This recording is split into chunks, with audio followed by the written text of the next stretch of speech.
అరే రాజీవ్, రాజీవ్! ఇప్పుడు మీ కళ్ళు చల్లబడ్డాయా? 500 రూపాయలేవో తీసుకున్నాడని అంత శిక్ష వేస్తారా మీరు?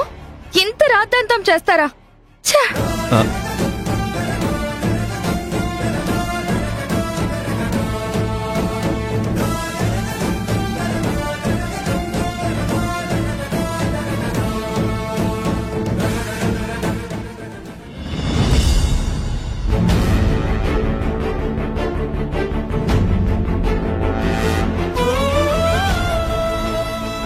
రాహుల్ బాబు, అసలు ఏంటిదంతా? నా కళ్ళ నేనే నమ్మలేకపోతున్నాను. అసలు ఇప్పటి వరకు జరిగిందంతా కళ నిజమా అనే భ్రమలో ఉన్నాను. అసలు మీరు కనిష్క దగ్గర పని చేయడం ఏంటి? కనిష్క ముందు ఒక బానిసలాగా తల వంచుకుని నిలబడ్డమేంటి? అసలు మీరేనా? కుటుంబాన్ని పోషించుకోవడం కోసం ఇంతకన్నా మరో దారి దొరకలేదు. మరొక దారి దొరక్కపోవడం ఏంటండి? మీరు కావాలనుకుంటే ఎక్కడైనా పనిచేయచ్చు, ఎక్కడైనా డబ్బు సంపాదించుకోవచ్చు. కానీ ఆ కనిష్క దగ్గర జాబ్ చేయాల్సిన దుస్థితి ఏముంది మీకు? అభి, సముద్రంలో ఉండే ప్రతి చేప అలాగే అనుకుంటూ ఉంటుంది. ఈ మహాసాగరంలో నన్ను పట్టుకునేదెవరు, నన్ను తీసుకెళ్లేదెవరు అనే అనుకుంటుంది. ఏ వలకి నేను చిక్కను అనే ధైర్యంతో ఉంటుంది. కానీ ఏదో ఒకరోజు ఏదో ఒక వలకి చిక్కుతుంది. ఇది కూడా అలాగే జరిగింది. అసలు మీరేం మాట్లాడుతున్నారు? నాకు అర్థం కావడం లేదు రాహుల్ బాబు. ఈ మహాప్రపంచంలో నాకొక చిన్న ఉద్యోగం దొరక్కపోదా అనుకుంటూ ప్రయత్నాలు చేశాను. కానీ తిరిగి తిరిగి వెళ్ళి ఆ కనిష్క వలలోనే పడ్డాను. నాకు తెలియకుండానే ఆ కనిష్క ముందు బానిసలా ఇరుక్కుపోయాను. అలా ఎలా అవుతుంది రాహుల్ బాబు? అక్కడ మీరు మానేయాలనుకుంటే మానేయొచ్చు, అక్కడ నుండి వచ్చేయాలి అనుకుంటే ఈ క్షణమే ఉద్యోగం వదిలేసి వచ్చేయచ్చు. మీరు కావాలనుకుంటే మరొక ఉద్యోగం చూసుకోవచ్చు. అదంత సులువు కాదభి. ఎందుకంటే నేను ఆ ఉద్యోగం వదిలి వెళ్ళిపోవాలంటే 10 లక్షల రూపాయలు కనిష్కకి కట్టి మరీ రావాల్సి ఉంటుంది.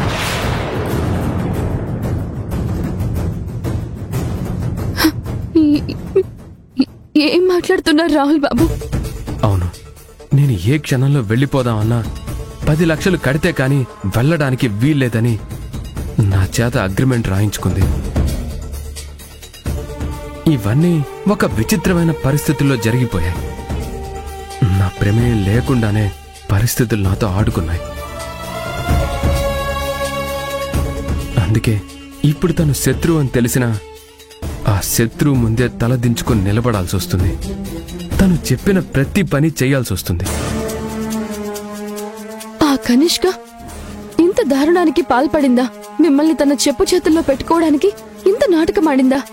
ఒక విధంగా చెప్పాలంటే నీకన్నా ఆ కనిష్క 100 రెట్లు మేలవి.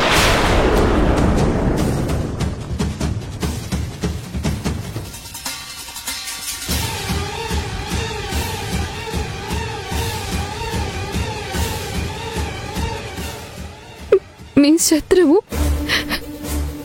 నాకన్నా మేలా? ఏ కాదా? కనిష్క నేరుగా నాతో గేమ్స్ ఆడుతుంది. నా శత్రువు అని చెప్తూనే నన్ను తన బానిసగా మార్చుకోవడానికి ప్రయత్నించింది. కానీ నువ్వు సొంత మనిషి స్థానంలో ఉండి నన్ను మోసం చేయలేదా? భార్య అనే స్థానంలో ఉండి ఊసరవెల్లిలా రంగులు మార్చలేదా?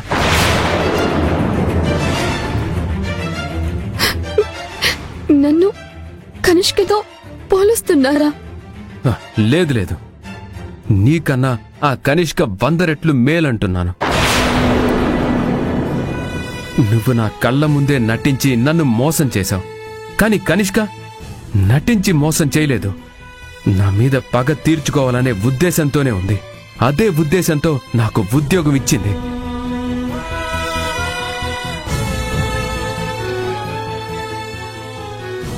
అదే ఉద్దేశంతో ఇప్పుడు నా మీద పగ తీర్చుకుంటుంది.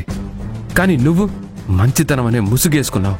ఆ ముసుగులో మమ్మల్ని అందరినీ నమ్మించావు. ఆ నమ్మకంతోనే మమ్మల్ని అందరినీ నువ్వు మోసం చేశావు. నువ్వెందుకు కన్నీళ్లు పెట్టుకుంటున్నావు? అసలు నీ మెడలో తాళి కట్టినందుకు, నిన్ను నా భార్యగా చేసుకున్నందుకు నేను బాధపడాలి, నేను కన్నీళ్లు పెట్టుకోవాలి. అసలు నీ వల్ల నాకెప్పుడైనా ప్రయోజనం జరిగిందా? నీ వల్ల ఎప్పుడు ఏదో ఒక సమస్య వస్తూనే ఉంటుంది. ఇప్పుడు కూడా నీ వల్లే కనిష్క కాళ్ళు పట్టుకోవాల్సి వచ్చింది. నా వల్లనా? అవును, నువ్వు కనిష్కని నడి రోడ్డు మీద అవమానించడం వల్ల నీ ముందు నన్ను అవమానించాలనే లక్ష్యంగా పెట్టుకుంది. అందుకే నన్ను ఇంత దూరం తీసుకొచ్చింది. ఈ రోజు నేను కనిష్క కాళ్ళు పట్టుకునేలా చేసింది.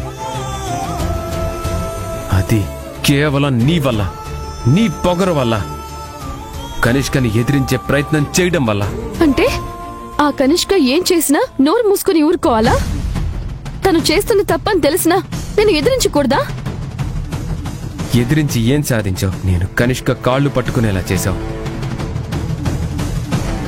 నీ వల్ల నేను అవమానపడ్డదే తప్ప ఆనందం లేదు. అసలు నువ్వు నా జీవితంలోకి ఎందుకు వచ్చావు అబ్బి?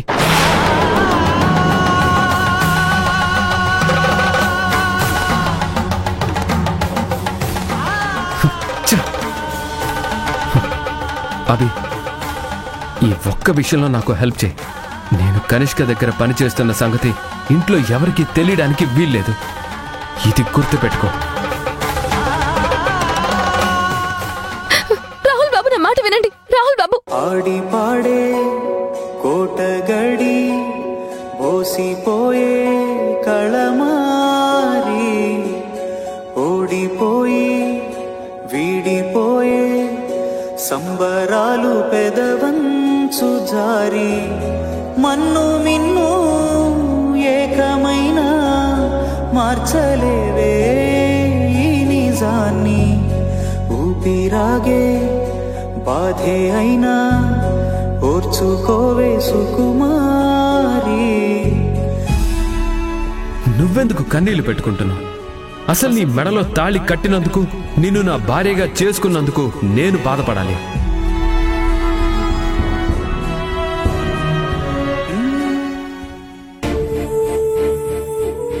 అభి,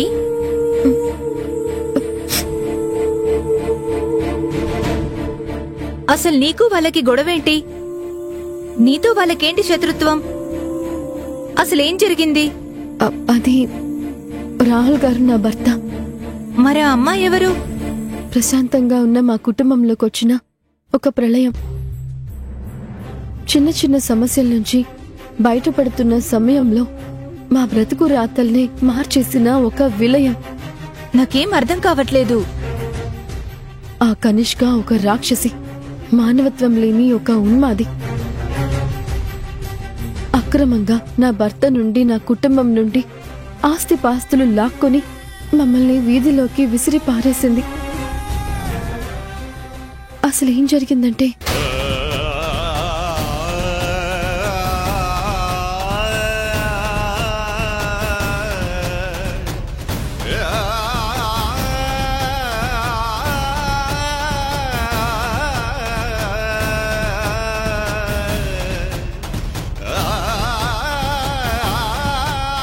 అంటే ఒకప్పుడు మీరంతా చాలా గొప్పగా బ్రతికిన వాళ్ళన్నమాట. సమాజంలో ఎంతో ఉన్నత స్థాయికి ఎదిగిన వాళ్ళన్నమాట. అవునండి. కానీ ఆ కనిష్క తీసుకొచ్చిన తుఫాను వల్ల మా కుటుంబం మొత్తం ఇప్పుడు దిక్కులేందైపోయింది. ఆ కనిష్క పెడుతున్న పరీక్షలకి ప్రతిరోజు నా కుటుంబం నిప్పుల మీద నడకలా సాగుతోంది. బాధపడకబి, నీ గురించి నాకు తెలుసు. నీ చుట్టూ ఉన్న పరిస్థితుల్ని కూడా నీకు అనుకూలంగా మార్చుకునే సమర్థత నీకుంది. నువ్వొచ్చిన కొత్తలోనే ఆ విషయం నాకు అర్థమైంది. నువ్వు తలుచుకుంటే మళ్ళీ నీ కుటుంబానికి పోయిన ఆ పూర్వ వైభవాన్ని తీసుకురాగలిగే శక్తి సామర్థ్యాలు నీకున్నాయి.